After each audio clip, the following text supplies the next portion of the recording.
Hey everyone, Alec from Shape Gaming here. Last season we took a look at Mistweaver Monk Mythic Plus, and so I thought I'd provide an updated guide for those of you getting started with your Mistweaver Monk or looking to improve in Season 3, all in under 5 minutes. As always, if you find the video helpful, please hit that subscribe and thumbs up button to support the channel.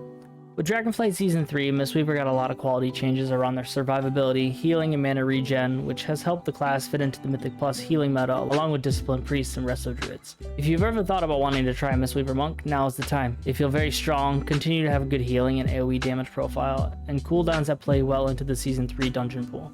Now that we've level set, let's quickly cover stats, builds, and general rotation for dungeon content. For stats, focus on eye level, as the primary intellect and stamina stats are strong as you try to reach your max eye level. Once you've hit eye level cap, you can start prioritizing haste and then digging into either versatility or critical strike being your second stat depending on how high of keys you want to push. For Mythic Plus, the Feline Stomp build, now called Jadefire Stomp, will be your go-to. You can still run Soothing Mist, however the Jadefire Stomp build is much stronger, produces more damage, and is more mana efficient.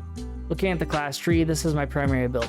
In most cases, taking Diffuse Magic instead of Yu'lon's Grace will be a better option as it provides another harmful effect removal. If you're newer to Mistweaver, I'd suggest taking Yu'lon's Grace as it requires less thought and still provides some damage reduction benefits. Looking at the spec tree, this is the build that I run most. There are a few talents that can be swapped around based on preference or how active you want to be with the class. You can get rid of Zen Pulse and Echoing Reverberation and put 2 points into Dance and Mist to make your rotation easier. However, keep in mind that Zen Pulse can provide strong healing, although it does require you to track its cooldown. I always take Focus Thunder instead of Secret Infusion, although you will see most players and guides showing the opposite. I feel that both are competitive and have their benefits. I'll talk briefly about why I take Focus Thunder at the end of the rotation section. Now that we've reviewed the common setup for the Jadefire Stomp build, let's take a look at the basic rotation. For 1 to 3 enemy targets, your priority will be the following. Keep Renewing Mist on allies, use Jadefire Stomp, use Thunder Focus Tea into a Rising Sun Kick, use 1 Tiger Palm, use Rising Sun Kick, use Blackout Kick, cycle between 1 Tiger Palm and Blackout Kick to fish for Rising Sun Kicks. Use Vivify as needed, use Zen Pulse on your tank when you can, use Jadefire Stomp again when Ancient Teachings buff drops or Essence Font if Jadefire Stomp is on cooldown, and then use other major cooldowns as needed, which will be provided after the AoE rotation. For AoE target, your priority will be the following. Keep Renewing Mist up on allies, use Jadefire Stomp, use Thunder Focus Tea into a Rising Sun Kick for additional Renewing Mist, or cast Instant Enveloping Mist on your tank and then use Zen Pulse for big AoE damage and heal, and then use Spinning Crane Kick.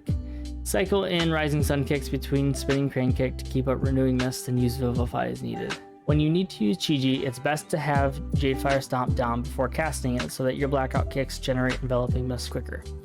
You're going to cast Jadefire Stomp, and then cast Chi-Ji.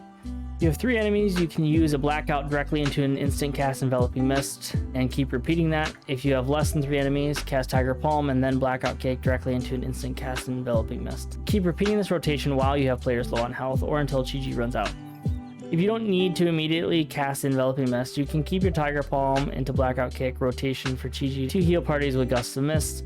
However, most of the time you use Chi-Ji to prep for or recover from high damage events, so you typically want to leverage the free instant Enveloping Mists. Make sure that you continue to keep Jadefire Stomp up so that your Blackout Kicks are striking additional times. For AoE situations, I would follow the same rotation unless you've stabilized your group, at which point you could switch to Spinning Crane Kick. However, you want to remember that it takes 3 globals to get your free Enveloping Mist if you're only using Spinning Crane Kick. When looking at your other cooldowns, you have the following options to use as needed.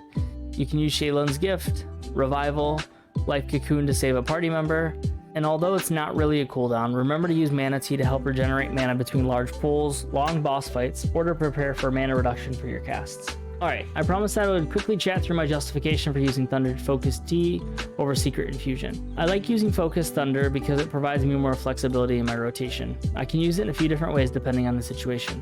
Before a high damaging event, you can use Thunder Focus to get out 2 instant Enveloping Mist on low health targets or to prepare for a tank buster. If you're struggling with keeping up Renewing Mist in your rotation, you can use it to create Renewing Mist that lasts 32 seconds versus the base 20 seconds. If you want to do more damage or spread more Renewing Mists via Rapid Diffusion, you can use Thunder Focus Tea to chain together several Rising Sun Kicks. If you want to save mana or find yourself low, you can use Thunder Focus Tea to give you 2 free casts of Vivify. And you can also use it with Expel Harm to provide you a mini shield, although this is probably the least useful case for this talent. Well, there's Mythic Plus Mistweaver in less than 5 minutes. I hope you found this content helpful and learned something new, and I hope that you'll give Mistweaver Monk a try. Let me know if you have any other questions, thoughts, or feedback, and if there's any other healing content out there that you'd like me to cover.